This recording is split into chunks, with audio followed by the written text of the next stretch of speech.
कैसे हो दोस्तों? आज मैं आपके लिए एक मज़ेदार कहानी लेके आई हूँ जिसमें मैं एक रहस्य से भरे जादुई जंगल की कहानी सुनाऊंगी। बहुत समय पहले एक छोटे से गांव में आरव नाम का एक होशियार लड़का और उसकी नटखट बहन मीरा रहते थे। दोनों को नए नए रहस्य खोजने का बड़ा शौक था। एक दिन खेत के पास खेलते खेलते उन्हें मिट्टी में आधी दबी हुई एक चमकदार चाबी मिली। चाबी पर अजीब सी आकृतियां बनी हुई थी जो धूप में झिलमिला रही थी। आरव बोला, मीरा, सुनो, देखो मुझे क्या मिला। एक चमकीली चाबी।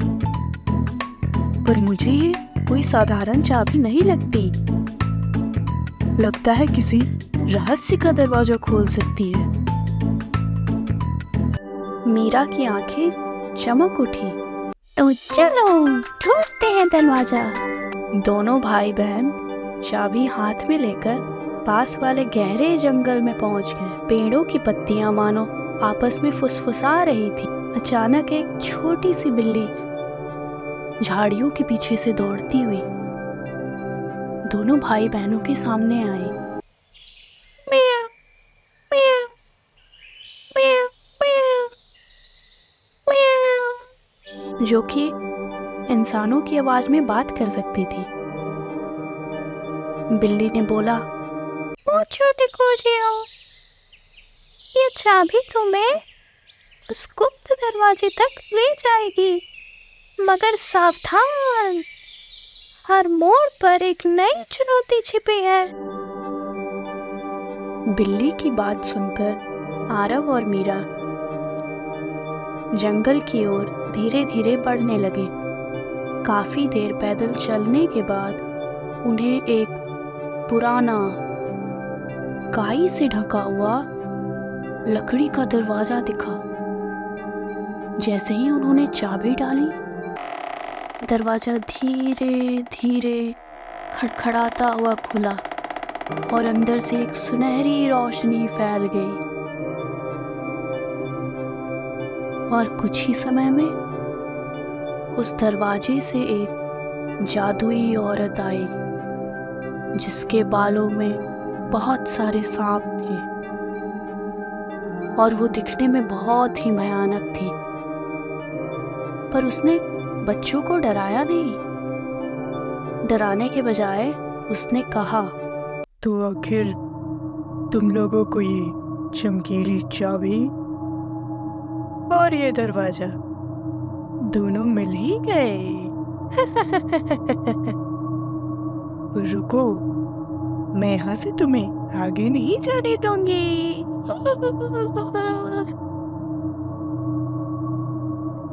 अगर तुम्हें आगे जाना है तो मेरी एक शर्त है।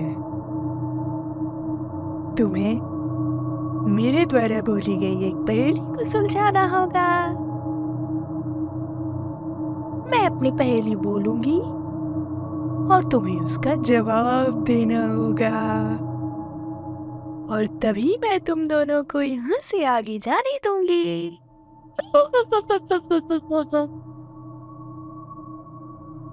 तो बताओ बच्चों, ऐसी कौन सी चीज है जिसको जितना बांटोगे उतनी वो बढ़ती जाएगी? आरव ने थोड़ा सोचकर कहा, खुशी। उस जादुई औरत ने मुस्कुराया और रास्ता खोल दिया। आखिरकार वे एक बड़ी गुफा में पहुंच गए जहां चमचमाते रत्न और बोलती किताबें रखी हुई थी।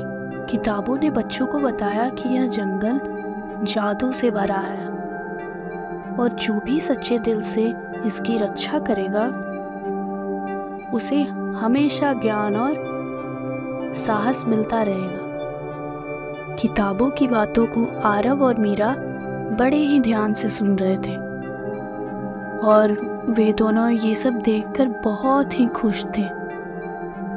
उन दोनों ने उन किताबों से ये वादा भी किया कि वे इस बारे में किसी को नहीं बताएंगे और इस रहस्य को रहस्य ही रखेंगे, बल्कि वे दोनों इस जंगल की हमेशा रक्षा करेंगे। दोनों बच्चे घर लौट आए, पर अब वे पहले जैसे नहीं थे। वे और भी समझदार, बहादुर और पहले से भी ज़्यादा जिज्ञासु बन चुके थे। दोस्तों, कैसी लगी आपको ये कहानी? अगर ये कहानी आपको अच्छी लगी तो इस वीडियो को लाइक करें और सबसे ज़रूरी इस चैनल को सब्सक्राइब भी कर दें, ताकि मैं रोज़ आपको ऐसी सुंदर सुंदर कहानियाँ सुना सकूं। और हाँ, मुझे एक बात ज़रूर बताइएगा कि आप अगर आरव और मीरा की जगह होते तो क्या करते।